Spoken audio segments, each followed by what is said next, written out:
Le damos la bienvenida a Flavia Mancini. Muchas gracias. Buenos días a todas y a todos los que estamos por acá hoy. Agradecer a la organización de la universidad por la invitación de este seminario y particularmente a vos, Cora, por hacerlo posible. Esto de la virtualidad tiene a favor esto de poder estar compartiendo más personas el seminario, así que muy contenta de que haya toda esta cantidad de gente escuchando. Bueno, como bien dijo Cora, soy coordinadora del área del proyecto de extensión universitario Volver a Elegir, orientación vocacional ocupacional para jóvenes en contexto de encierro punitivo. Desde el 2016 estamos trabajando en este proyecto y la idea es contarles un poco cómo es el trabajo interdisciplinario que hacemos con jóvenes adultos dentro del servicio penitenciario bonaerense. Me gustaría dividir como este seminario así en dos bloques, hacemos este corte como decías, Cora. Primero la idea es presentar un poco el contexto institucional en el que trabajamos y en el segundo bloque sí ya puntualmente el trabajo en el proyecto. Como experiencia dentro del trabajo en contexto penitenciario, en el 2012 y en el 2013 realicé 2 talleres en unidades de mujeres, en la unidad 8 particularmente de la localidad de Los Hornos, dentro de la escuela que funciona ahí adentro, por medio de una vinculación personal con la directora. Me invitaron a hacer un taller en el 2013 y otro en el 2012. Yo ya estaba... ya había terminado mi cursada, y 2013 y 2014, y bueno, fui con compañeras para hacer unos talleres grupales, así muy focal, muy puntual, y después eso sirvió como germen a que yo pueda sumarme al equipo de los CAJ, que es un programa de centros de actividades juveniles que funcionaba dentro de esta escuela, que era en la unidad 33 de mujeres madres y la 8, que es de mujeres, lo que se denomina de máxima seguridad. Entonces en el 2016 yo empiezo a trabajar como tallerista dentro de este CAJ y en el 2017 termino siendo la coordinadora del CAJ. Eso sería experiencia en cárceles de mujeres. Y con los jóvenes desde el 2016 que participo de este proyecto. Mi tesis de graduación también tiene que ver con musicoterapia en el ámbito penitenciario. En el Complejo Federal 1 de Ezeiza funcionaba un programa interministerial que era el programa Prisma, que era interdisciplinario, y estaba trabajando una musicoterapeuta, Soledad Iparraguirre, así que mi tesis fue como indagar un poco cuál era el rol de la musicoterapia dentro de este equipo interdisciplinario de intervención que funcionaba adentro del hospital penitenciario, el hospital psiquiátrico penitenciario, digamos. Era una conjunción entre salud mental y cárcel, digamos, como la intervención. No sé ahora en este momento cómo estará el Prisma, pero lo último que sabía era que había habido muchos movimientos y no sé si sigue funcionando o no. Por la gestión anterior habían habido varios cambios, no sé ahora en qué condiciones está. El programa CAJ al que yo pertenecía también cambiaron las modalidades de evaluación de proyectos y bueno, lo que era trabajo en contexto de encierro. Cuando yo estaba en el CAJ éramos 25 CAJ en encierro dentro de la provincia de Buenos Aires y con este cambio de evaluación se redujeron a 5, así que bueno, en el 2018 nuestro CAJ dejó de funcionar después de varios años de trabajo. Bueno, un poco las políticas públicas cuando acompañan o no la intervención en determinados espacios, ¿no? Vamos a ver qué pasa ahora, post pandemia, cómo puede seguir todo esto. Bueno, como les había adelantado, la idea de esta primera parte es como contextualizar la institución y la realidad en la que estamos trabajando.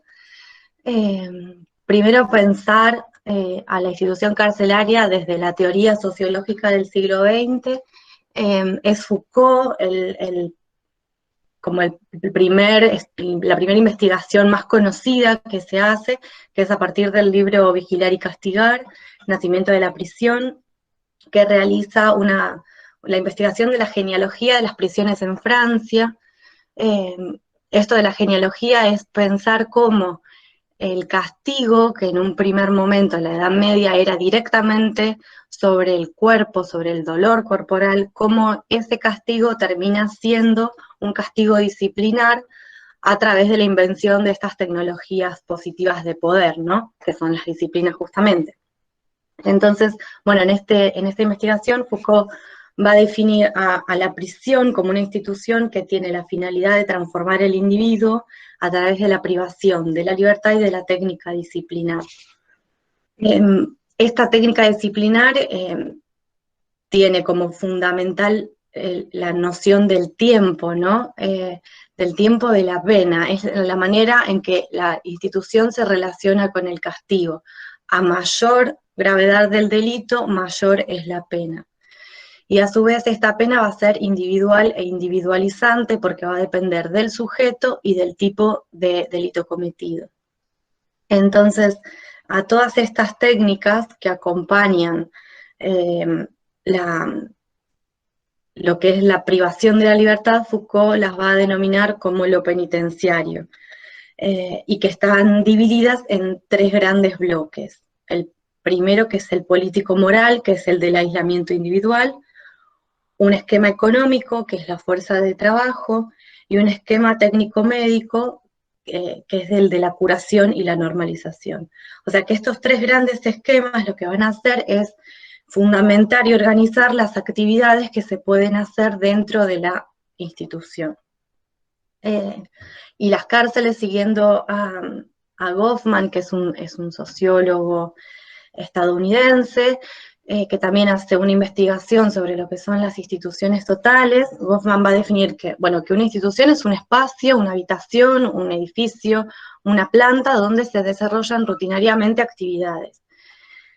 ¿Qué pasa? En las instituciones totales lo que hacen es reducir a un solo lugar todas las actividades que los sujetos realizamos, lo que es lo laboral, lo educativo, lo vincular y familiar. Entonces, estas instituciones denominadas totales lo que hacen es homogeneizar las individualidades, establecer reglas de conducta, seriar los tiempos, seriar la organización de las actividades, y esto lo que hace justamente, es esta impresión de un tipo de individualidad particular. Las cárceles en particular tienen la función, para este autor, de la protección social, ¿sí? Bien. A ver cómo venimos.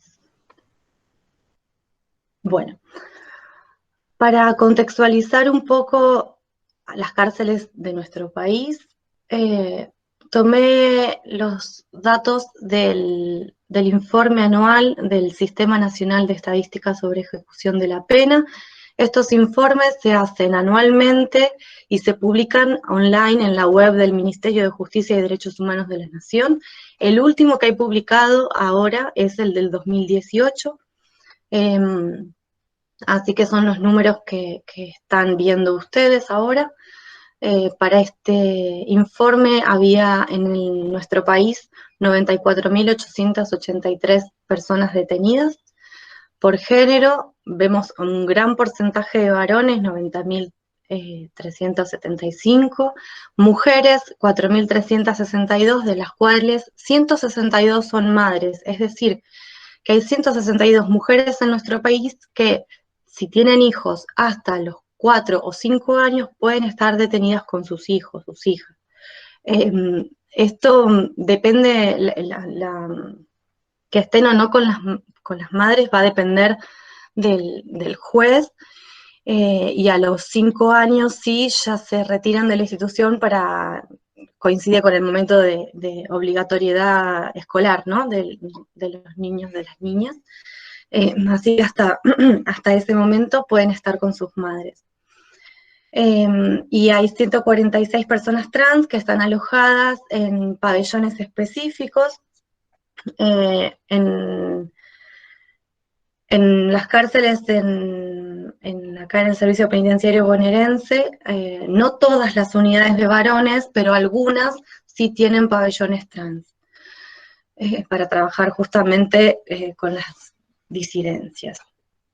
Bueno, nuestro servicio penitenciario tiene 2 jurisdicciones, el federal y el provincial. Cada provincia tiene su sistema penitenciario. La jurisdicción lo que hace es definir, de acuerdo al tipo de delito cometido, bueno, es jurisdicción federal o provincial.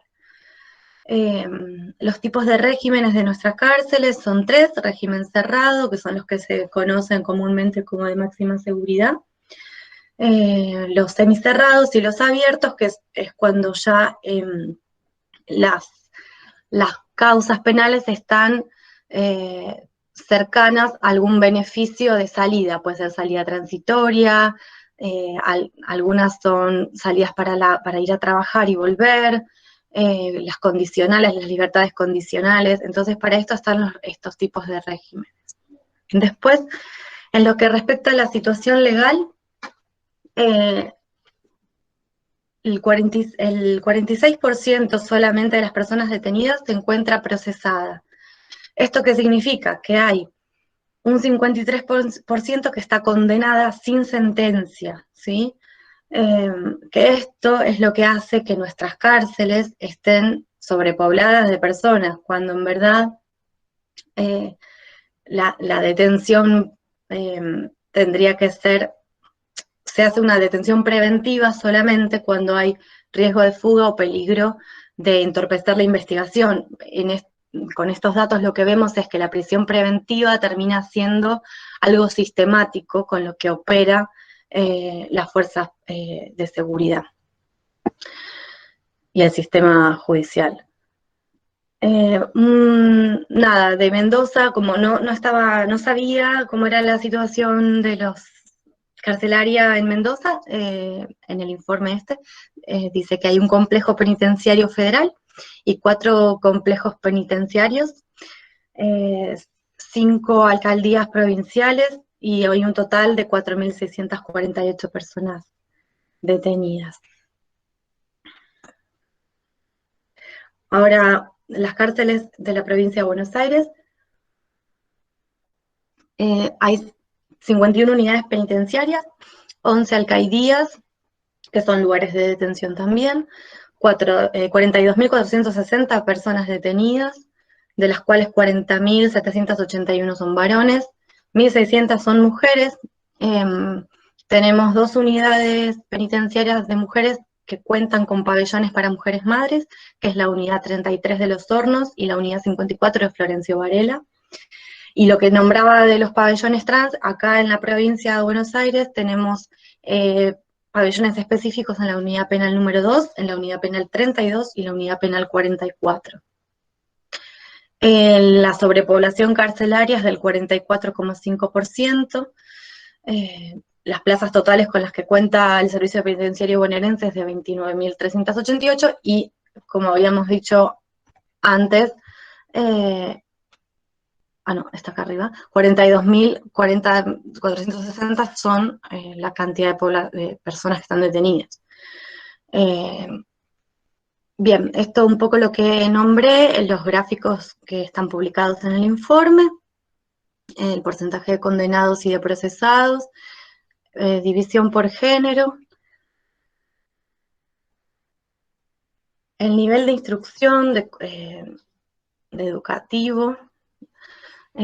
Solo el 41% tiene el primario completo, y después, ya cuando van incrementándose los niveles educativos, va cada vez menos población que ha accedido a otro tipo de estudio. Las nacionalidades, vemos que el 95% son argentinas y argentinos, y después de países limítrofes hay un porcentaje más pequeño. La situación laboral al momento del egreso, la mayoría de las personas detenidas estaban desocupadas antes de caer presas, y otro gran porcentaje eran trabajadores de tiempo parcial. En lo que respecta a la duración de la condena, la mayoría de las personas detenidas tienen una condena entre 3 y 6 años. Mayores a 6 o 9 años es el segundo número que aparece, y hasta 3 años es el tercero en orden, ¿no? Después, en la cantidad de personas de entre 25 y 34 años son las que más encontramos, y el número que sigue es de 35 a 44 años. Un poco para tener una imagen, una fotografía de cómo son las cárceles de la provincia de Buenos Aires. Estos datos son todos de la provincia de Buenos Aires. Esta es una evolución del aumento de la población penitenciaria en estos años. Vemos cómo a partir del 2014, 2015, empieza a crecer de una manera exponencial, y ya entre el 2016 y 2018 es cuando más aumenta la cantidad de población año tras año. Voy a pasar un video del informe de la Comisión por la Memoria, que explica un poco estos datos. La Comisión por la Memoria es mientras hablo voy buscando para compartir eso. La Comisión por la Memoria es un organismo provincial, público, autónomo y autárquico que promueve e implementa políticas públicas en orden de memoria y derechos humanos.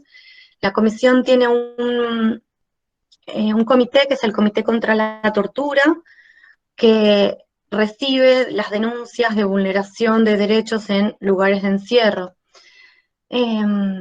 Hay un equipo interdisciplinario de abogados, sociólogos, psicólogos que realizan entrevistas y monitoreo de los lugares de detención, y realizan las intervenciones judiciales presentando habeas corpus en los juzgados, y también informes que anualmente se comparten y que también están disponibles en la página de la comisión, se descargan gratuitos, y hay hay de derechos humanos en encierro, en políticas de niñez y adolescencia, en lesa humanidad, o como que está completo, hay distintos informes que se pueden descargar y acceder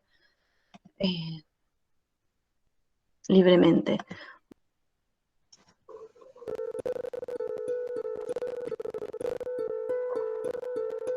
El sistema de encierro en la provincia de Buenos Aires es el más grande del país. Desde el año 1999, los diferentes gobiernos provinciales implementaron políticas que fueron provocando un aumento de la población carcelaria. El hacinamiento y superpoblación fueron la consecuencia más evidente, agravando aún más las condiciones inhumanas de detención ya existentes en el encierro, donde la tortura es una práctica sistemática.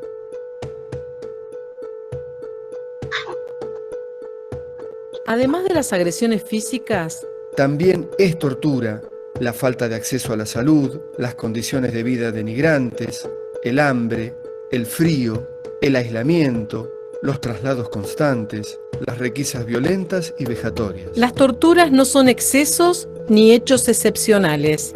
Las torturas son parte integral de un programa que recurre a la violencia y la precariedad para gobernar a las poblaciones encarceladas. El sistema de la crueldad es un sistema racional de gobernabilidad. Durante el 2018, el Comité contra la Tortura de la Comisión por la Memoria relevó más de 12.000 hechos de tortura y malos tratos en lugares de encierro en la provincia de Buenos Aires. En el mismo año murieron 140 personas detenidas en cárceles, 18 en comisarías, 180 en neuropsiquiátricos y 1 en centros cerrados para jóvenes. Además, 120 personas fueron asesinadas por agentes de fuerzas de seguridad. Pero la justicia sistemáticamente rechaza estas denuncias y cuando toma alguna, en la mayoría de los tribunales los fallos son absolutorios, aun cuando las pruebas resulten evidentes y contundentes. Es en la justicia donde el sistema de la crueldad se convalida y se legitima.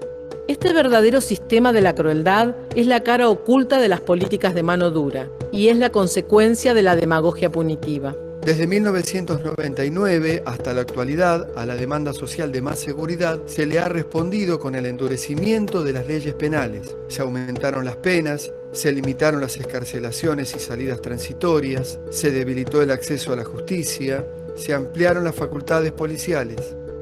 Bajo la excusa de combatir las llamadas nuevas amenazas, en los últimos años se ha promovido una presencia cada vez más frecuente de las fuerzas de seguridad federales, ocupando y militarizando aún más los territorios.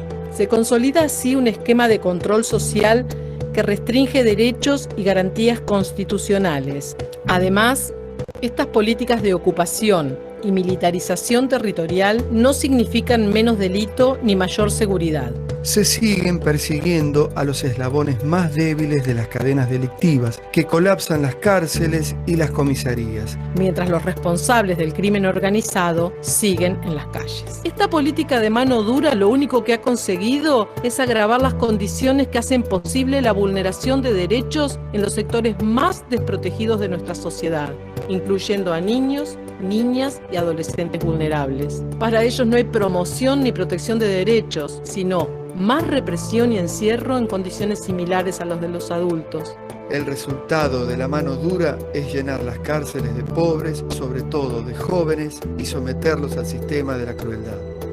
Hoy hay más de 50.000 personas detenidas en la provincia. Es un récord histórico. En el mundo hay 145 detenidos cada 100.000 habitantes.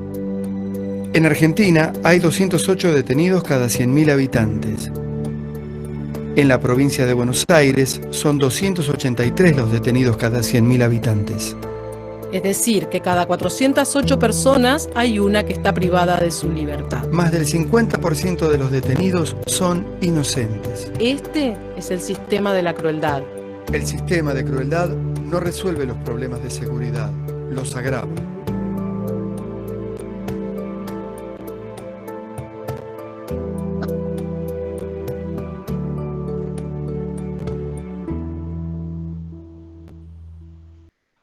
Bueno, ese informe presentado es del año 2019, un año después al informe que hay del Sistema Nacional de Ejecución de la Pena.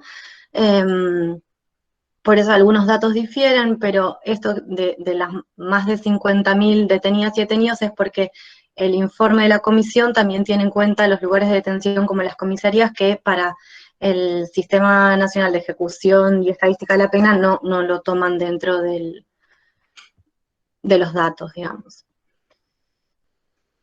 Bueno, para explicar un poco este aumento de la población carcelaria que sale en ambos informes, ¿no? Tanto cuantitativos como el del ministerio, como cualitativos, como es el informe, o sea, cuanti y quali, ¿no? El informe de la comisión. Usamos los desarrollos de Esteban Rodríguez, que el texto es un libro, en verdad, se llama Circuitos Carcelarios, Estudios sobre la Cárcel en Argentina, que es una recopilación de distintos artículos que es muy interesante porque, bueno, problematiza un poco esto de, Esteban Rodríguez es un sociólogo, problematiza un poco esto del por qué, ¿no? ¿Por qué hay un aumento tan general de la cantidad de población detenida? El autor propone o diferencia dos interpretaciones. Una es una interpretación estructuralista, que es en relación a las transformaciones del mercado, al desmantelamiento del Estado, la reducción de los salarios y la desocupación y la marginación, produce una mayor cantidad de delito y entonces por eso una mayor cantidad de personas detenidas. Siguiendo a un sociólogo estadounidense que es Kant, propone interpretaciones de aspectos internos al sistema penal, políticas de control y legislaciones. Estas interpretaciones, por un lado, afirman que hay un aumento en la criminalización primaria, que esto es, que cada vez hay más leyes penales con penas más severas que habilitan la intervención del aparato punitivo en situaciones que deberían corresponder a otras instituciones, como por ejemplo las políticas sociales. Un ejemplo de esto es el pedido de la baja de la ley de imputabilidad a los 16 años, ¿sí? Este intento de que intervenga el sistema punitivo, donde en verdad tendría que existir otro tipo de políticas sociales. Y otro aumento, por un lado, de la criminalización secundaria, que esto implica mayor presencia de control policial y de fuerzas de seguridad en los barrios, en las calles, en la vía pública. Y que esto se suma o se retroalimenta también con los discursos políticos y mediáticos que responden a una demagogia punitiva. Flavia, Sí, pregunta. sí. ¿Podría volver a repetir la segunda interpretación? No me quedó muy claro. Estas interpretaciones de aspectos internos al sistema penal. ¿Esto? Sí, eso. Bien. Estas interpretaciones no es algo estructural del sistema capitalista al que pertenecemos, sino que habla de una interpretación interna al sistema penal, a las políticas que se gestan dentro del sistema penal, políticas, legislaciones. ¿Sí? Tenemos, por un lado, el sistema capitalista y de mercado de un Estado que tiene que ser garante de determinadas condiciones, que eso correspondería a las interpretaciones estructuralistas, y otra interpretación es algo ya más interno al sistema penal, a las políticas que se toman entre lo que es las fuerzas de control, que son la policía, gendarmería, todo lo que es seguridad, y las políticas punitivas, que es lo que es justicia y derechos humanos, ¿no? Como esas son las diferencias de las interpretaciones. ¿Queda claro? No estoy viendo caras. Sí, gracias. Ok, de nada. Entonces, tenemos como estas dos interpretaciones del aumento de la población carcelaria. Para Esteban Rodríguez, para este sociólogo, estas interpretaciones no se excluyen entre sí, sino que confluyen en explicar que este aumento de la población se debe a decisiones políticas que referenciaron a las agencias punitivas como dispositivos para resolver los conflictos sociales y contener al devenir marginal de la pobreza, ¿sí? Si entendemos que nuestro sistema capitalista lo que hace es generar una masa o una población excedente, que es este devenir marginal de la pobreza, como eso a través de las políticas de seguridad y de justicia, como eso se controla, ¿sí? Este sería como el enlace entre las dos interpretaciones. Las funciones de la cárcel, entonces, en nuestro país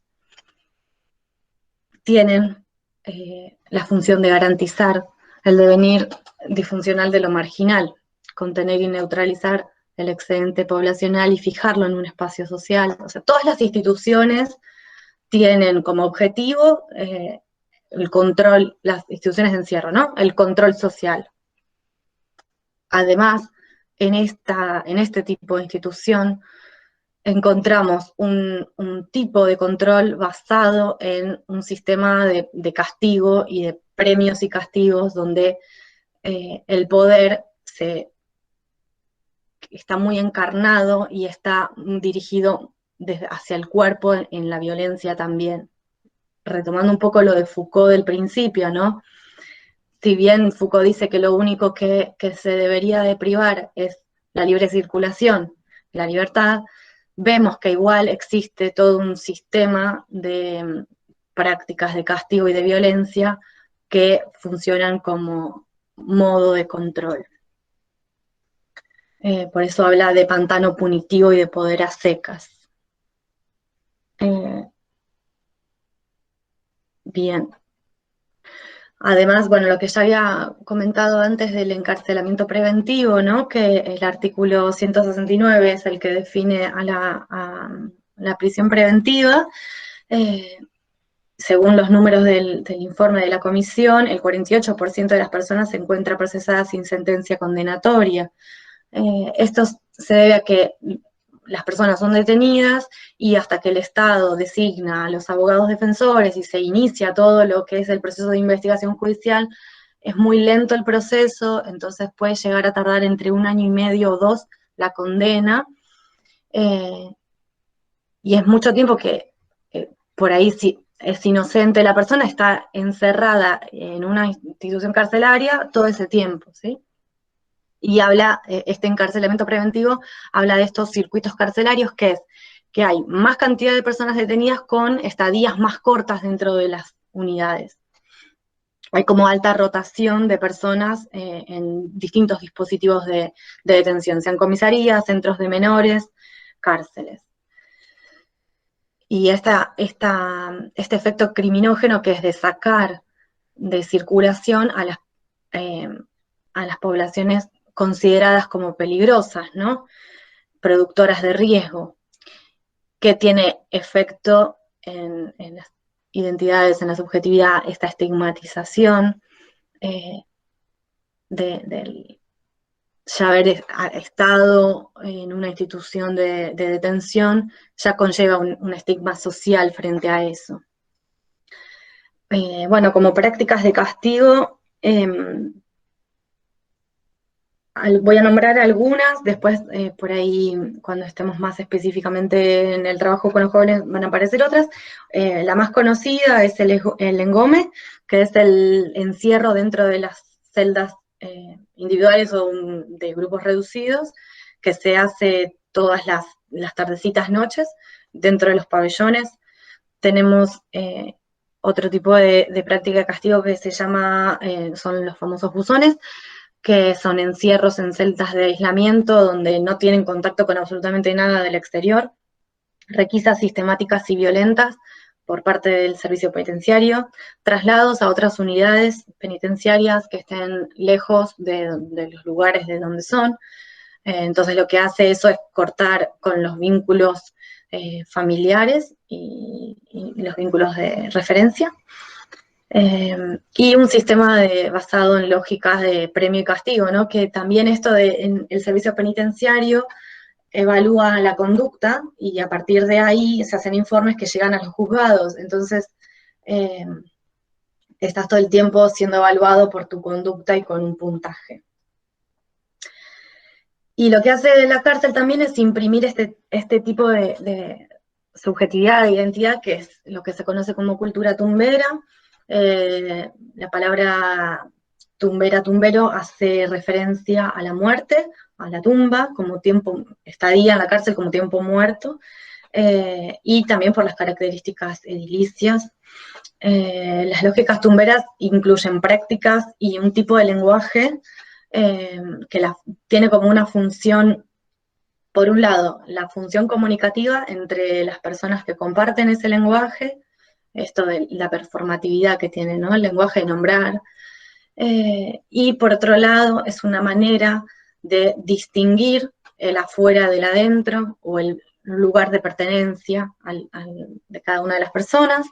Se vincula mucho con el contexto, porque se crea en ese contexto. Y además esta cultura tumbera incluye los tatuajes, creencias, marcas corporales, modos de ser, modos de pensar muy característicos. Hay en el complejo En la unidad de Florencio Varela, acá en el Servicio Penitenciario Bonaerense, hay un grupo que se llama Cuenteros, Verseros y Poetas, que es un abogado que va a dar clases de alfabetización y escritura, y tienen también en la web colgados todas las publicaciones que han hecho, y en uno de los libros, que se llama Juguetes Perdidos, al principio hay un índice que es como un diccionario tumbero. Por si a alguien le interesa, es interesante ver cómo algunas cosas se nombran como código. Ley de supervivencia y vulneración sistemática de derechos humanos. Hay falta de acceso a la educación, falta de acceso a la salud, los dispositivos tratamentales están saturados, no hay personal del campo de la salud que pueda intervenir con tanta cantidad detenida. Las plazas para la educación son muy pocas en comparación con toda la cantidad de personas que hay. En lo que es formación laboral, vemos que hay políticas que no tienen perspectiva de género. Por ejemplo, en las cárceles de mujeres se enseña taller de cocina y de costura, y en la cárcel de hombres tenemos carpintería y ¿cuál era el otro? Peluquería. Bueno, como que no hay una oferta amplia y está bastante sesgada, ¿no? Ahora, para referenciar a los jóvenes detenidos, que es la población con la que nosotras trabajamos en el proyecto, las referencias, bueno, también las puse acá por si a alguien le interesa, está también todo disponible, se puede descargar. Obviamente yo los tengo y me escriben cualquier cosa, pero son artículos. El de Daroki López es un libro que se llama Sujeto de Castigo, que habla de los jóvenes que empiezan con una trayectoria juvenil penal, digamos, cómo van siendo marcados por distintos eslabones del sistema de custodial de nuestro país, y el artículo de Nebra, que es una socióloga, caracteriza a los pibes chorros. Hoy hablábamos, antes de empezar, esto de trabajar con los pibes chorros. Bueno, la vulnerabilidad sociopenal refiere a las condiciones de desigualdad que aumentan el riesgo jóvenes de quedar entrampados en el sistema penal. Bueno, un poco, ¿no?, de esto de la marginalidad, de los lugares de pertenencia, de las posibilidades a los que los jóvenes acceden o no. Los jóvenes de estos contextos se encuentran en esta situación de desigualdad por este riesgo a quedar entrampados en el sistema. Las autoras Daroki y López definen a la cadena punitiva como esta cadena constituida por los tres eslabones, que es lo policial, lo judicial y lo custodial, que son los distintos ejes que van a producir marcas subjetivas en las identidades de los jóvenes. ¿Esto qué significa? Que cuando llegan a la cárcel, en verdad es el último eslabón. Antes han pasado por esta cadena en distintos momentos de la vida. Por ejemplo, en lo policial hace referencia al contacto que tiene la fuerza de seguridad con los jóvenes en los barrios. La mayoría de los jóvenes con los que trabajamos ya han tenido detenciones previas, sean en comisarías, en institutos de menores, en capturas recurrentes por requisa en el momento que les piden el documento, no los tienen, los llevan a la comisaría y después los vuelven a liberar bajo alguna negociación, bajo alguna amenaza, pero estos encuentros son recurrentes en el barrio, en la calle. El segundo eslabón es lo judicial, que es cuando ya este primer encuentro con la fuerza policial se constituye ya en una captura efectuada, empieza lo que es el procesamiento y la imputación del hecho delictivo y todo lo que implica eso del proceso judicial. Y a partir de ahí se accede a lo custodial. Si este procesamiento fue declarado culpable, ya empieza la parte custodial en las instituciones carcelarias. este momento, el de lo custodial, justamente es el final de esta cadena punitiva que de todas maneras se puede volver a iniciar, digamos, porque la mayoría de los jóvenes que salen en libertad, de los que trabajamos hasta ahora, un promedio de 10 jóvenes, 2 no volvían a reincidir, ¿sí? Entonces, bueno, como esto se retroalimenta y sigue circulando esta cadena punitiva. Entonces, a estos efectos que produce la cadena, las autoras lo denominan trayectorias juveniles penalizadas, que son todo este conjunto de prácticas y discursos que producen marcas corporales, psíquicas y sociales. Un poco para caracterizar las identidades de los jóvenes, bueno, como sabemos, las identidades se construyen en un escenario cultural, social determinado y en interacción con otros. Entonces, bueno, hay como dos maneras de pensar y de diferenciar el estar preso al ser preso. Esto va a hablar de una constitución identitaria, ¿sí? Para el sociólogo, no lo puse en la referencia, Daniel Míguez es otro sociólogo que también está disponible online, tiene un artículo que habla justamente de los pibes chorros, que los pibes chorros no nacen, se hacen, dice, y él ubica como históricamente en la década del 90, como esa imagen de pibe chorro empieza a circular a partir de las políticas neoliberales establecidas y el aumento de la pobreza y del desempleo. Tenemos, esto al hablar de pibe chorro, nosotros automáticamente tenemos una imagen, una representación social de lo que es el pibe chorro. Entonces, estos son los efectos, estas son las marcas que dejan en lo social. Estigmatizar o tener referenciada una imagen de un joven a la idea de peligrosidad, a la idea de delincuencia. Otra característica de los jóvenes detenidos son la construcción de las masculinidades ligadas a la transgresión y al delito. Los mandatos como el de proveer, el de ser fuerte, el de acceder a determinados bienes, son algunos de las motivaciones que tienen esos jóvenes para el ingreso a la delincuencia. Y también lo que esta autora dice es que si bien es una manera de ingresar a la delincuencia, también es una manera de ser joven, delinquir como una manera identitaria de ser joven de esa forma. No es que solamente el delito está para acceder a un bien, para hacer el sostén de la casa, sino también es una manera de ser. Y después, como último, para ya terminar con lo de la cárcel, es los modos de socialización que promueve esta institución están basadas en las lógicas de poder. Estas lógicas de poder que se realizan desde parte del servicio hacia las personas detenidas se repiten al interior de los pabellones. Las agrupaciones de los presos se llaman ranchos.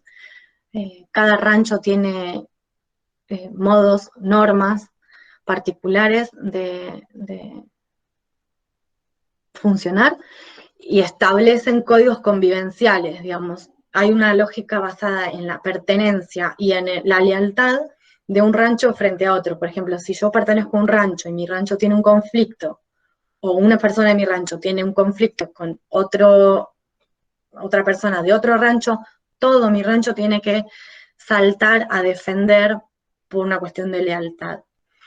Y hay como esto de no mostrarse nunca vulnerable, de mostrarse siempre fuerte, siempre bien plantado, por una cuestión de supervivencia institucional.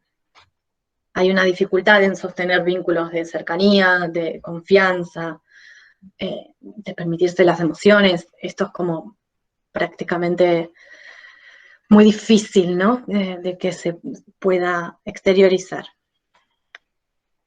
Voy a mostrar un video es un poema de César González, César González es un filósofo, es un cineasta.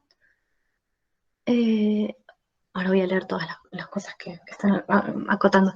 Que estuvo detenido 5 años y ahí empezó con talleres de escritura, de lectura y de escritura. Escribe poemas, hace películas, es muy interesante. También las películas de él están disponibles en YouTube. Si a alguien le interesa, tiene una estética muy particular, pero muestra la realidad de los barrios realmente como son y de una manera muy, muy crítica. Voy a hacerles escuchar un poema de él.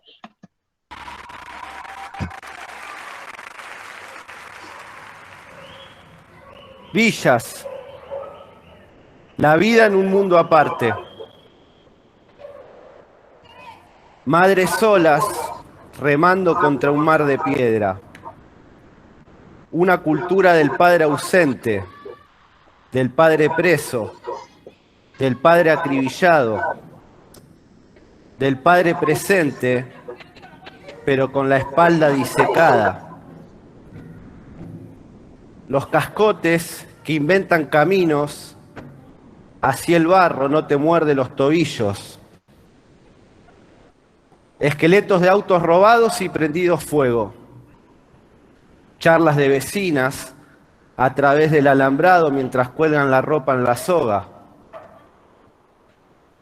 La policía y sus cacerías entre carcajadas espumantes. Policías parientes de su objetivo. El comedor y su pálida merienda entre una pesadumbre coloreada. Los que se van a trabajar con sus bolsitos, sus bicis y sus ojos cansados. Madres que lloran la muerte del hijo chorro en velorios propios y ajenos. Los evangelistas y sus gritos de mentira. Los perros persiguiendo a las motos. El guiso salvador del mediodía. El mismo guiso a la noche. Lo que quede de ese guiso mañana. El micro que recorre las cárceles desbordado de familiares. La cumbia poniéndole ritmo a la miseria. El amanecer y los carros. El amanecer y los que todavía siguen de gira. Muchos sueldos flacos destinados a disfrazar la pobreza. Maradonas que mató la policía, que son obreros, que derrochan su magia, pero en una canchita de barro y llena de vidrios. La avenida es una frontera que divide a la villa del mundo. Por eso los rezos ofrendan hasta con sangre por el milagro de exiliarse hacia afuera. Sinfonía de la lluvia maltratando a las chapas. Extranjeros de la clase media que vienen a comprar droga y que se van descalzos y llorando. Velas derritiéndose en los mini santuarios con la foto de los pibes que murieron. Paredes que recuerdan sus hazañas. Las esquinas sonrientes con los guachos y las pibas salpicando chispas cósmicas. Niños que se convierten en padres. Habitantes que se conocen todos. Secretos que saben todos.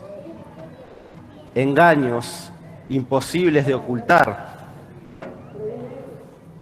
Donde vive la clase sin clase, la única dueña de todas las escobas. Donde no llegan los premios de la meritocracia.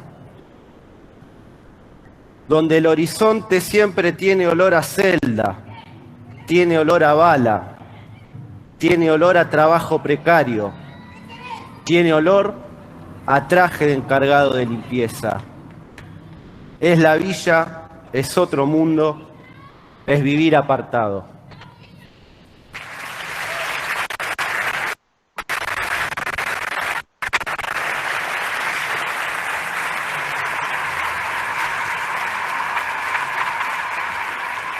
Muchas gracias. César, ¿cuándo, cómo y para qué escribiste este poema? Bueno, este poema fue escrito hace casi 10 años, más o menos. Yo tenía 19 en ese entonces. Estaba preso en el penal de Marcos Paz. Estuve 5 años preso y bueno, fue una forma de salir a dar una vuelta por mi barrio sin tener que moverme, porque tampoco podía, ¿no? Obviamente. Y fue una forma de recrear la experiencia a partir del recuerdo con la imaginación, ¿no? Dar esa vuelta por el barrio de forma imaginaria, pero no simplemente dar una vuelta por el barrio y describir. No me interesaba simplemente describir, sino agregarle a esa descripción un filtro, ¿no? Que es el filtro de mi concepción de cómo es vivir en la villa, ¿no? Para mucha gente no se vive como la vivo yo, ¿no? Con las palabras que le pongo yo a la vida en la villa, así que fueron filtros filosóficos, políticos, ideológicos, de cosas que pasan para mí en la villa que son injustas, que no deberían pasar. Es decir, no romantizar la vida en la villa, pero también, bueno, rescatar toda la belleza que surge en medio de tanta muerte, ¿no? Bueno, César González, señores. Muchas gracias. Hey.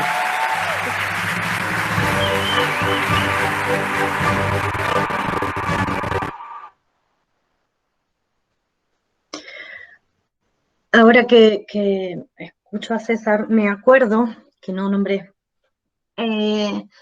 algo muy importante en las identidades, en esto de los jóvenes, la dicotomía que se juega al pensar en futuro entre cárcel y muerte. Digamos, es algo muy recurrente que aparece, ¿no? Como la posibilidad de, o no de qué se puede construir, y los jóvenes ya como que a primera vista tienen esas dos opciones. Es muy difícil, o nuestro trabajo por lo menos es como, bueno, buscar otras cosas, ¿no? Entre medio, pero es un poco lo que César nombra, ¿no? Como el horizonte, ¿qué hay de horizonte para ellos?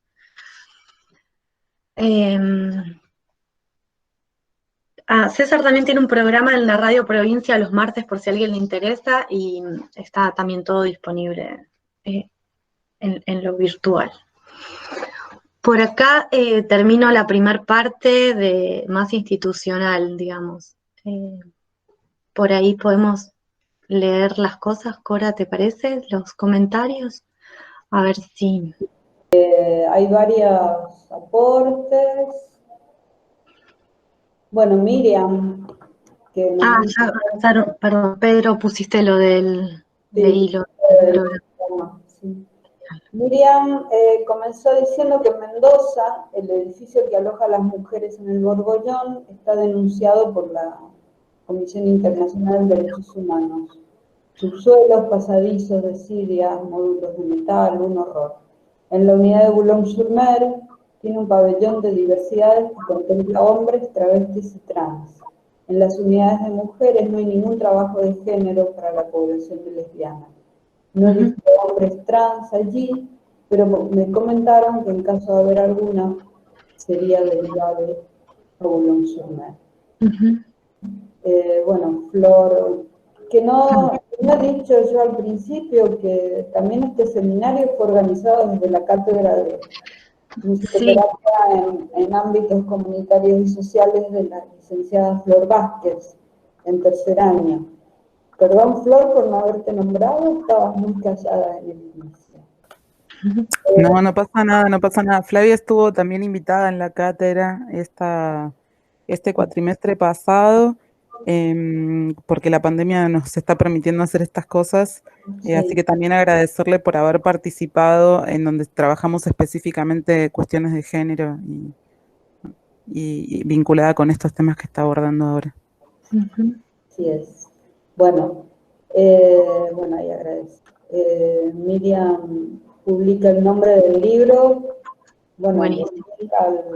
a la web, Cuenteros y Verseros. Bueno, Lara... Está la sí. película, perdón, que ahí leo de Miriam también pone, está la película Pabellón 4 de Sarlo, que es este abogado que va a impartir los talleres, que es muy interesante también como para tener otros ejemplos de intervenciones, ¿no? Está Pabellón 4, el documental que hablábamos hoy al principio de Bazán Frías, de la casa de Villa Urquiza en Tucumán, que es de un taller de teatro que funcionó ahí adentro, también es interesante de buscar, está en YouTube. Y hay otra película que la vi ahora en esta época que se habilitó, que no sé si sigue estando disponible, que se llama La Visita, que problematiza y muestra muy claro cómo es el rol de las mujeres en las visitas, porque a los hombres las visitan mujeres y a las mujeres las visitan mujeres. Y muestra como todo ese viaje que tienen que hacer las mujeres de diversos lugares, pues las cárceles, como los neuropsiquiátricos, están en las afueras de las afueras de las afueras de la ciudad, entonces, bueno, cómo se hace para ir a visitar a un familiar detenido o detenida, que se agrupan, van en colectivo, se alquilan una pensión, bueno, como todo el proceso de llegar a la visita es interesante de ver. Bueno, ahí Miriam habla de otro documental, No llegues hasta acá. Dice que no está disponible online, pero que se puede solicitar de alguna manera. Manuel, no sé qué vínculo has puesto aquí, es el No llegues hasta acá. No, son las películas, lo que pone él son las películas de César. De César González. Flor y Emanuel ponen los links a las películas. En cuanto al documental, yo no entiendo por qué No llegues hasta acá, no está online. Bueno. No entiendo. Así, pero se los digo así, no entiendo con mala cara, ¿no? Sí, te agradezco inmensamente, Flavia, porque yo creo que nos has dado un panorama así bien puntual, ¿no?, de lo que está sucediendo, por lo menos en provincia de Buenos Aires. Sí. Pero queremos hablar. Sí, hola, ¿se escucha ahí? Sí. Sí, hola Pedro, buen día. Hola Flavia, ¿qué tal? Bueno, gracias primero por todo lo que vimos, la verdad es que, nada, no sé si quería una pregunta, pero o sí, por ahí me podés ayudar con una reflexión que Dale. me parece que a la musicoterapia hace tiempo nos viene faltando una mirada sociológica muy fuerte. Siempre estamos atados, a ver que estamos de acuerdo, estamos atados primero a la medicina, a lo hegemónico de la medicina, segundo a la psicología, tercero a la música, y en algún lugar estamos atados a la musicoterapia, no sé dónde. Y me parece que la mirada sociológica nos permite por ahí usar estos filtros que decía César González, los filtros de filosóficos, políticos, para pensar nuestra práctica, y digo práctica y no digo disciplina, por todo lo que hablaste antes de qué significa la disciplina para Foucault, para Goffman, porque me parece que si no vamos a trabajar, no solamente en espacios de cárceles, sino en cualquier espacio que vamos a trabajar, en todos los lugares, válido para el barrio, no el barrio, el consultorio, la clínica, como queramos decirlo, vamos a multiplicar y reproducir discursos que generan padecimiento. Entonces, nada, agradezco esta mirada sociológica y filosófica también, que para mí es esencial y que nos está faltando a los musicoterapeutas desde hace tiempo. Sí, comparto totalmente. Y de hecho yo siempre cuento, cuando defendí mi tesis me preguntaron cómo te metiste ahí, ¿viste? Como que no fue, bueno, qué interesante, sino, y cuando me meto ahí, porque evidentemente era algo que me convocaba por mi historia personal, por lo que sea, me pasó de esto, tener que recurrir a la sociología, al derecho, empezar a estudiar, porque digo, con la musicoterapia acá no hago nada, o sea, no es que no hago nada, me encanta mi disciplina, pero necesito otras herramientas, porque yo no puedo ir con solamente lo que tengo de mi formación, me faltaban 1000 cosas. Tuve la suerte de que en el CAG, en el programa con las mujeres, mi coordinador el primer año es sociólogo, entonces él fue como, bueno, tomad todo esto, todo este material de cárceles, todo esto, bueno, y empezar a investigar de legislación, de derecho, del sistema penal, porque sí, no tenemos esa formación, no la tenemos, y para mí es fundamental, por lo que decís, por los barrios, digo, estás trabajando en niñez y adolescencia, tenés que saber cuáles son las políticas públicas que funcionan para esa población, en ese barrio, cuáles son los dispositivos estatales que existen en el barrio para referenciar a las personas, armar redes, porque si no, y eso no, en nuestra carrera no está, digamos, eso Buenísimo. me parece que...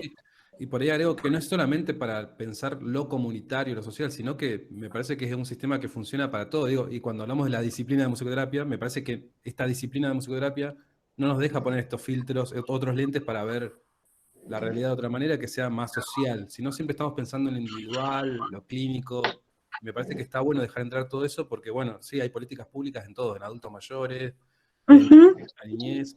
La mayoría de los trabajos que tenemos es con discapacidad y no reconocemos el sistema en general, lo digo, no estoy diciendo algo particular, no reconocemos cómo funciona el sistema de discapacidad, por ejemplo, y hay también sistemas de opresión y todo. Bueno, nada, agradecerte entonces esa mirada. Gracias. Buenísimo. Gracias a vos por el intercambio, Pedro. Quería hacer un comentario. Primero, bueno, me pareció muy impecable el informe de Flavia, me parecía muy completo, te lo agradezco. Y yo quería hacer un comentario que hace un mes participé como oyente del segundo Congreso Latinoamericano de Justicia Restaurativa, que es, digamos, que proponen, digamos, un tipo de procesos judiciales, parecen un poco utópicos, pero que tienen que ver con la restauración del hecho, del delito, y bueno, ahí participó Zaffaroni, ¿no? Y Zaffaroni dijo algo que a mí me pareció muy interesante, no sé si hay gente que comparte o no la opinión de Zaffaroni, pero a mí me pareció muy interesante lo que dijo. Dijo que, bueno, que primero que el 70% de los presos en Argentina son por delitos contra la propiedad y delitos contra las personas, donde no hay violencia. Y que se está instalando un sistema judicial paralelo a la justicia que depende del Estado, dominado por medios hegemónicos y sobre todo por los medios de comunicación que presionan al sistema judicial para que actúen de determinada manera, ¿no? Entonces hay una selectividad del sistema judicial a la hora de llevar a la cárcel a determinados tipos de presos, ¿no? Nunca se habla de los presos, de los delitos de guante blanco. Totalmente. Y es que los jóvenes todo el tiempo, acá no hay gente de guante blanco. Y no, porque es un sistema clasista el judicial. La gente de clase media, clase alta, no llega a la cárcel, porque hay hay un lugar intermedio antes de llegar a la institución. Exactamente. Sí, tal cual. Y me pareció muy interesante cuando hablaste del tema de las identidades. Yo trabajé en el barrio del Bajo Flores 5 años con chicos con problemas con el sistema judicial, y el tema de robar dentro de la villa era un sistema que los lleva a robar porque les da pertenencia. Tal cual. ¿no? Y el orgullo que dicen. El chico que no roba está mal visto en el barrio por sus pares. Entonces eso es muy complicado, ¿no? Y me parece muy interesante lo que dijo César en el video, esto de como dijo, romantizar la vida en la villa, ¿no? Porque en la villa no se vive bien. No se vive bien, son condiciones humanas, la verdad que muy penosas, y a la gente en general no le gusta. Y hay una cuestión del trabajo social en general, de romantizar un poco el tema de la vida en la villa, y bueno, yo que lo pasé, digamos, la gente no le gusta, ¿no? Y bueno, me pareció muy buena la acotación que hizo Pedro recién, ¿no? Desde nuestra posición como musicoterapeutas, es necesario tener este tipo de visiones, y bueno, muy interesante tu informe, Flavia. Eso quería decir. Muchas gracias, Matías. Y sumar a esto que nombrás de la romantización, que también Miriam lo puso acá, lo estoy leyendo en el chat, esto que, sí, a la romantización de la persona en encierro punitivo, César González hace una crítica muy interesante a la serie del Marginal. Él participa en el primer capítulo de la serie y después, cuando empieza a ver cómo se romantiza justamente, porque claro, es la serie de la cárcel, y todos entonces somos espectadores desde un lugar de clase, una posición de clase, y terminamos siendo espectadores pero sin hacer nada. Entonces, eso tampoco es conciencia social. Eso es ser espectador sí, separado igualmente de ese ámbito, ¿no? Totalmente.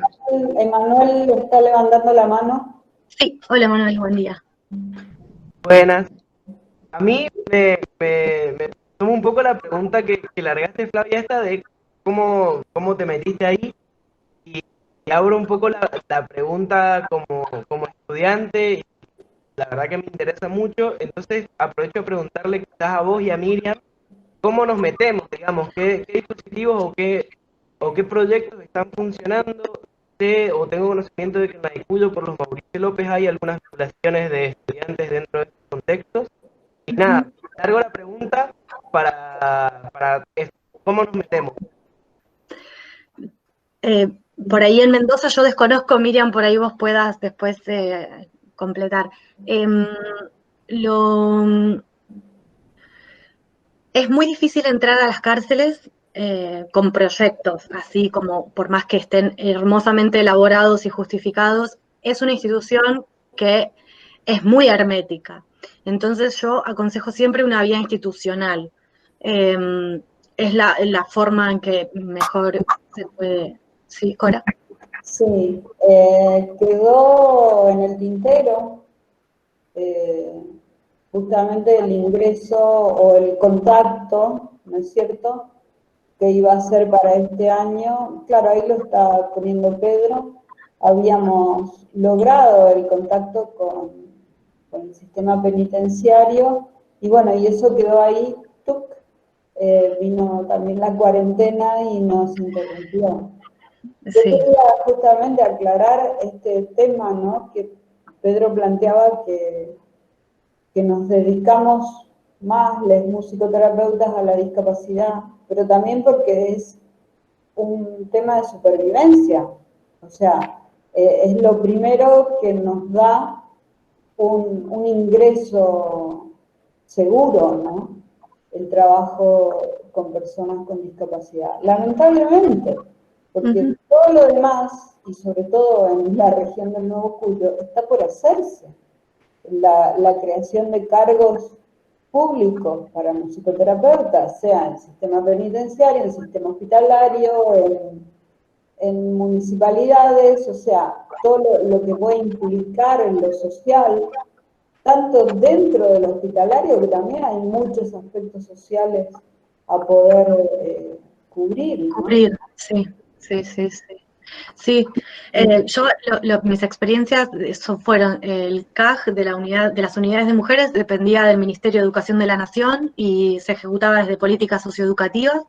El trabajo con los jóvenes es dependiente de la Facultad de Psicología de la Universidad Nacional de La Plata. Son instituciones, acá en el Servicio Penitenciario Bonaerense hay convenio de educación en contexto de encierro con la Universidad Nacional de La Plata, y entonces tiene distintas maneras de articular proyectos como es esto. Ahí, perdón, en relación a esto que estamos hablando, que tiene que ver con la mirada paradigmática, perdón que no tengo video, pero no me da el internet para todo, o sea, solo puedo hablar. Pero un poco también tiene que ver con una manera de entender la salud en general y cuáles son los alcances del territorio de nuestra práctica. También pensar a las personas en dimensión individual, tener prácticas que sean institucionalistas, o sea, todo eso tiene que ver con un paradigma, que es el paradigma hegemónico, individual, restrictivo, que es el paradigma que define la mayoría de las prácticas en salud y que es funcional también a un sistema de salud que se maneja con criterios mercantilistas, que está determinado también por la industria o por los criterios industriales a la hora de pensar en salud, y todo este tipo de prácticas no están alineadas, toda esta dimensión del trabajo y pensar no solamente en trabajar en un barrio, en una villa, porque también eso sería estereotipar estas prácticas. Pensar que pensamos así solamente cuando trabajamos en un barrio, o pensamos así solamente cuando trabajamos en la cárcel, y también es un posicionamiento que alcanza todas las dimensiones de la práctica, y es también reconfigurar de alguna manera cómo entendemos a la salud en general. Entonces, para mí, esto de compartimentalizar el alcance de lo que pensamos en función de en dónde estamos trabajando es también un lugar medio peligroso, que termina después también siendo un poco funcional, porque parece que, bueno, nos ponemos la guitarra para trabajar en comunitaria, en un hombro, y pensamos de una determinada manera, y viene con eso, con un bloque de ideas estereotipadas también sobre eso, y sentimos que en el barrio tenemos un desarrollo y un desempeño que es re particular, y vamos a buscar también eso de una manera un poco romántica, y creo que es, en principio, capaz tener una postura un poco más crítica sobre el sistema de salud y poder profundizar la crítica en relación a eso para poder pensar en la práctica. Trabajemos en el hospital, más hospital que haya, o trabajemos en un pasillo con pibes que estén ahí. Sí. Eso. Sí. El tema acá, por lo menos en el sistema penitenciario, también tenemos que entender que a veces las vías institucionales están superpuestas y completamente aisladas. Por un lado tenés todo lo que es educación en penitenciaría, que viene de Dirección General de Escuelas, acá, que es la parte de educación primaria, secundaria. El sistema universitario dentro de la penitenciaría y el servicio penitenciario en sí.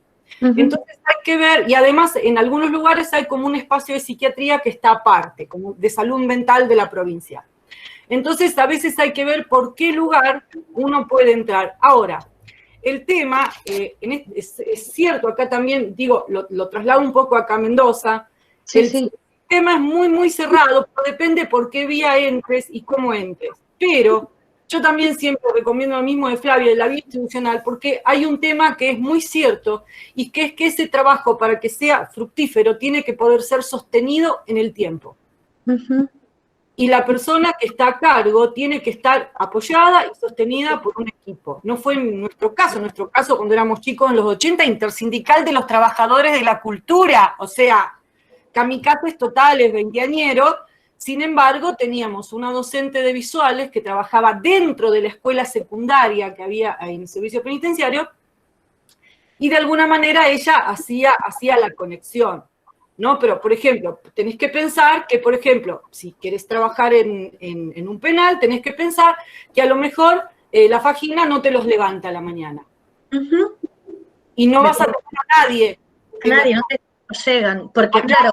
No llegan porque pasan, o por ejemplo, si te toca como trabajar con el penal de mujeres, que las tienen dopadas a la mitad más uno, te tocan las RIF, que son las que tienen mayores dificultades, teóricamente, recién llegadas o agresivas, o lo que sea, que no sé, porque nunca tenés acceso a la carpeta de qué es lo que pasa con esa chica para poder trabajar bien, aunque sea como docente, ¿no? Obviamente no como MT.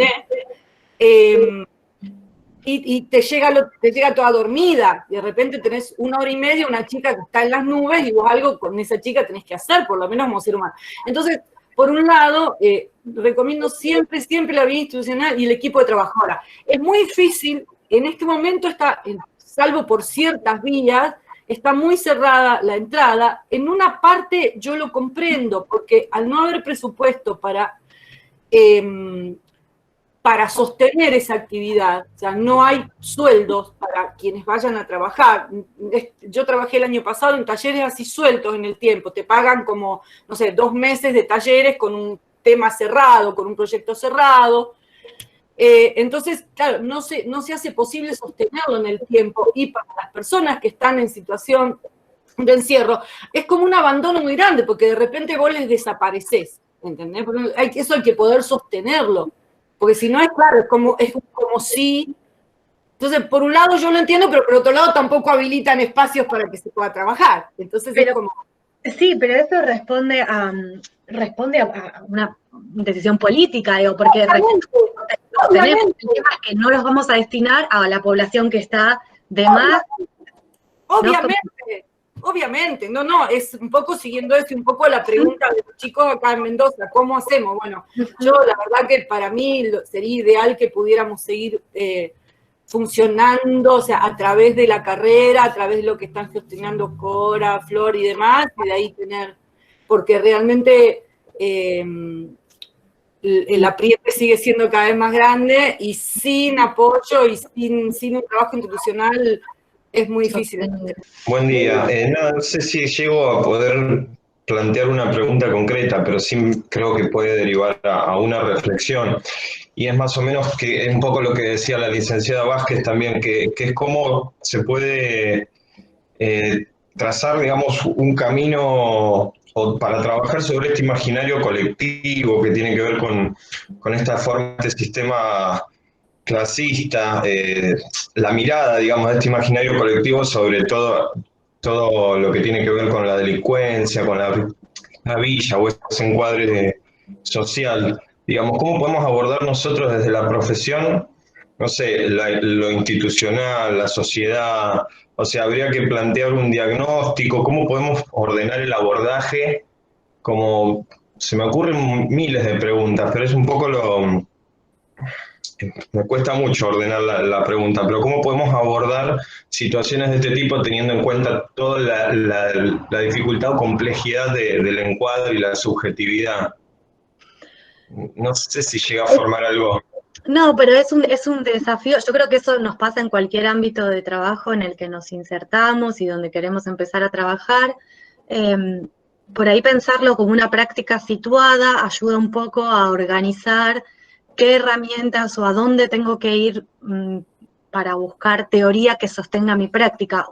Siempre la teoría va a sostener, digo, cuando uno no sabe mucho qué hacer, hay que leer y hay que buscar y referenciar siempre a la teoría y ver qué es lo que más nos cierra desde ese lugar como para intervenir y organizar un tipo de práctica. Y hay cosas que después van a ir saliendo de la práctica que vas a ir haciendo como el enlace con la teoría, como que uno va con una base ya y después vas como sumando todo eso. Me parece que eso, y desde una perspectiva siempre de derechos humanos y de acceso y de garantizar el acceso a eso, me parece fundamental. Ya eso es más por ahí particular mío. Por ahí. No sé si algún colega quiere como sumar algo. No, si querés, bueno, no sé. Pedro, ¿querés agregar algo? No, sumo un poquito de que tal vez investigando en conjunto, no solos, en conjunto, y generando nuevas cátedras que no existen. Me parece eso. Y actividades de extensión también, Pedro. O sea, está la posibilidad de ir haciendo prácticas, incursiones, inclusiones y demás, ¿no? Yo creo que desde el aparato universitario podemos empezar a implementar actividades de extensión. Sí. Gabriela, que tiene una mirada desde el derecho también, además de estar estudiando ya cuarto. Te vamos a escuchar, Gabriela. Justo tenía la mano levantada porque estoy con el Fabio acá. El Fabio es mi novio. Hola. Él trabaja dentro de la cárcel, da clases. Ajá. Entonces, bueno, queríamos tener una mirada compartida y justo me estaba diciendo algo interesante. Sí, y yo hace 3 años que doy clases adentro de la cárcel, en el penal de máxima seguridad acá en Almafuerte. Lo que le decía es que es muy difícil también llevar algo adentro de la cárcel y no cooperar y ser parte del sistema de castigo, del sistema punitorio. ¿Por qué? Porque a los que a vos te van a traer o a los que vas a acceder es generalmente a las que tienen buena conducta y buen concepto. Entonces se sigue estigmatizando, diciendo, bueno, si sos bueno tenés esto, pero si sos cachivache no al buzón. O sea, cachivache, bueno. Sí, cachivache. Sí. Bueno, nada, eso. En la jerga tumbera, sí. Sí, se aprende solo eso. Y también hay que tener... O sea, yo escuchaba a muchas personas que dicen, ¿cómo podemos entrar? ¿Cómo podemos llevar algo? Y estuvo muy buena la primera parte, y gracias por hacerlo, porque hay que saber que es un mundo totalmente aparte. Y yo el primer día que di clase ahí, nadie me formó, nadie me dijo cómo era la cárcel, cómo era la jerga, cómo se trataban entre ellos, y bueno, lo tuve que aprender a los palos directamente. Yo igual, recién ahora, después, Sí. pero al principio fue como, bueno, y a leer, Flavia, a leer, porque sí, es eso, no. Sí, por suerte tengo acá a mi compañera que es abogada y también me ayuda en eso. Genial, en ahí todo lo el que me combo. falta. Buenísimo. No, nada, no, la verdad que sobre cómo entrar a las instituciones y todo eso, bueno, lo estaban ya diciendo, pero lo único que digo es que también cuán importante sería esta visión como comunitaria o humanitaria, no solo desde las personas que vienen a brindar algo desde los sistemas de salud o de los sistemas del arte, sino también desde las personas que proveen otro tipo de cosas a las personas que están en encierro, porque, por ejemplo, hablando desde los abogados, la mirada que tienen es tan fría, es una mirada tan vertical, y es muy difícil encontrar un abogado que realmente sienta empatía y realmente pueda ver otro tipo de cosas dentro de las personas. Entonces, también cuán importante sería que estas miradas o estos aspectos también no solo se formen dentro de las profesiones de la salud o de estas profesiones que vienen a brindar una mirada humanitaria, sino que, bueno, la abogacía también es una carrera que está dentro de las humanidades, pero bueno, por ahí se olvida, parece, cuando estudia de esa parte. Es cuán importante también es esta mirada para poder entender un montón de otros procesos hacia la persona que te vas a enfrentar. Me resonaba mucho esto de que decía César González, que en realidad cuando estabas hablando de Daroqui, López y Nebra en ese cuadro del PowerPoint, donde hablaba como del contexto que tenían los jóvenes, parte de su contexto es no solo el contacto que tienen ellos mismos con la policía, sino el contacto que vienen tratando desde siempre con el poder policial. Total. Sus padres en la cárcel, sus padres que no están, como decía César González, sus madres que están en la prostitución o no, sus madres que van de visita, ellos tal vez criados en algunos años dentro de la cárcel. Entonces también cuál este contexto, cómo lo forma y qué es lo que ellos conocen y lo que no, o sea, lo que es conocido para ellos. No podemos pretender que conozcan otros aspectos de la vida y crean en la meritocracia y todo esto, sino realmente con lo que ellos tienen contacto no es solo esto, es solo un círculo muy acotado y solo ven eso como salida. Eso nada más. Gracias, Gabriela. Y tu compañero también, gracias. Emanuela está hace rato con la mano levantada y está de mandar textos y links a documentales y demás, así que creo que lo podemos escuchar. Sí. A mí me parece importante y quizás me hace ruido, digamos, poder como problematizar mismo dentro de quiénes estamos hablando y cómo y desde dónde hablamos. Y tomo un poco lo que dijo la compañera y un poco lo que dijo Matías en los comentarios, de decir y pensar realmente cómo, un poco desde lo que decía César González en cuanto a esto de extranjeros de clase media entrando al barrio a comprar, y un poco pensar en ese sentido de exterioridad, qué tanto hay, digamos, de llegada o de apertura real, digamos, si nos ponemos a pensar un poco, o si me pongo a pensar un poco en la población que accede, por ejemplo, a nuestra universidad o que accede a los circuitos académicos y a la creación y formación de conocimientos, digamos, siempre estamos trabajando con un sujeto como sujeto de estudio, como objeto de estudio un poco. ¿Y cuál sería la diferencia si se pueden abrir espacios para que puedan participar y puedan estar presentes en esa instancia de creación de conocimientos sobre? Como un poco me parece importante poder pensar el acceso y un poco la apertura de juego, quizás también en contra o cuestionando estas lógicas, digamos, clasistas, capitalistas, individualistas, en estos espacios, y que puedan también tener voz y participación en los espacios. Sí. Sí, hay algo que es lo que es el verdadero acceso a, digo, nosotras nos encontramos con los jóvenes, bueno, después en esta segunda parte voy a focalizar más en lo puntual del trabajo, pero a veces nos encontrábamos pensando intervenciones desde un lugar de clase nosotras, y era como, bueno, le vamos a llevar para que vean todas las carreras universitarias. Bueno, pará, porque ese es el sujeto con el que yo estoy académicamente acostumbrada a intervenir o a pensar. No, vamos a ir al encuentro con el otro, a tomar del otro lo que trae y a potenciar eso que el otro trae, no a yo intervenir hegemónicamente, porque si no termino reproduciendo yo una intervención hegemónica desde un lugar de poder vertical, digamos. Como, bueno, hay que estar siempre muy atenta, supervisando el laburo en equipo y en interdisciplina, es lo que hace que uno esté atajada de este tipo de intervenciones y que no las reproduzcamos, ¿no? Con esto que decía al principio, que es lo que estás diciendo vos ahora, Flavia, esto de pensar la disciplina de la musicoterapia, qué pasa ahí adentro, qué nos pasa a nosotros, qué es lo que trae Manuel también, cómo hacer para dejar de pensar como sujeto de clase media. Digo, también hay que historizar un poco qué pasó con nuestra profesión. Nació en una universidad privada. Totalmente. Pública. La genealogía nuestra, desde la universidad privada y desde la medicina, ya estamos, ya hay algo que está ahí, que es una impronta. Bueno, sí. Yo ahí aporto, perdón, Pedro.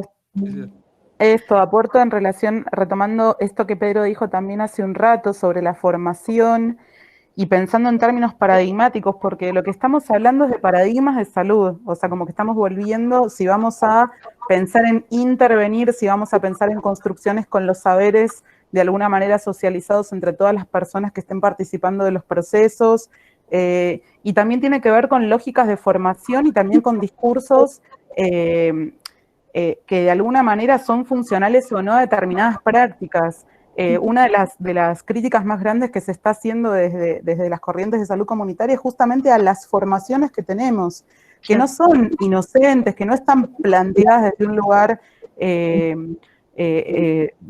paradigmático de una manera fortuita, sino que también en algún punto toda práctica genera una formación, toda formación genera una práctica, y hay como un bucle que se retroalimenta, y el hecho de poder pensar cómo estamos enseñando, cómo estamos aprendiendo, de qué manera nos estamos vinculando con los conocimientos, hasta dónde pensamos en la funcionalidad de los conocimientos o la necesidad de tomar las distintas ideas también para profundizar los niveles de percepción y tener más herramientas para tener una mirada crítica de las situaciones. Pensar primero en cómo entender la realidad antes de qué voy a hacer. Y no pensar solamente desde la técnica, porque también eso es, pensar en solamente la técnica es también una mirada restringida y nos cierra a muchas dimensiones que tienen que ver con complejizar las distintas situaciones a las que nos acercamos, y eso es consecuencia del tipo de formación que hay. Entonces también tener no solamente espacios por fuera de la formación, sino espacios sistematizados adentro de la formación en donde podamos sentarnos a pensar estas cosas y que sea parte sí o sí del recorrido de las carreras de salud, el sentarse a reflexionar, a pensar en esto y pensar en términos de derecho y pensar en términos de lo público y de lo estatal, y me parece que también es una manera de poder torcer un poco el brazo de este tipo de prácticas tan instaladas y que de alguna manera necesitamos empezar a preguntar. Por ahí se me ocurre un ejemplo, ya también apago el micrófono un poco, se me ocurre un poco un ejemplo de, por ejemplo, la diferencia entre pensar la empatía o hacer un estudio, leer sobre sociología, ver qué pasa en las cárceles y de dónde viene. Digo, ahí hay un cambio muy diferente, un salto cualitativo porque siempre tenemos esa palabra, la empatía, como una especie de lugar que no existe en realidad, ¿no? Bueno, eso. Me hicieron acordar, Sarlo, bueno, lo voy a buscar para la segunda parte, porque en este abogado Sarlo, que es el de Pabellón 4, en el prólogo de uno de los libros dice como, entender al otro no es ser un espectador, un poco respondiendo a Matías, implica meterse en el barro con el otro, implica como eso, ¿no? No es ser empático, es meterse en esa, porque con ser empáticos hasta ahí alcanza. También nosotros como profesionales del campo de la salud no es suficiente, uno tiene que implicarse. La primera pregunta que te van a hacer si vas a tratar con una persona en contexto de encierro es ¿de qué barrio sos? ¿Dónde vivís? Esa es la primera. Y de acuerdo a eso se van a volver permeables a vos o no. De acuerdo a tu lenguaje corporal, a tu ropa, a tu lenguaje hablado. Yo pensaba que cuando empecé a trabajar que era como en cualquier escuela ir, enseñar lo que tengo que enseñar y volver.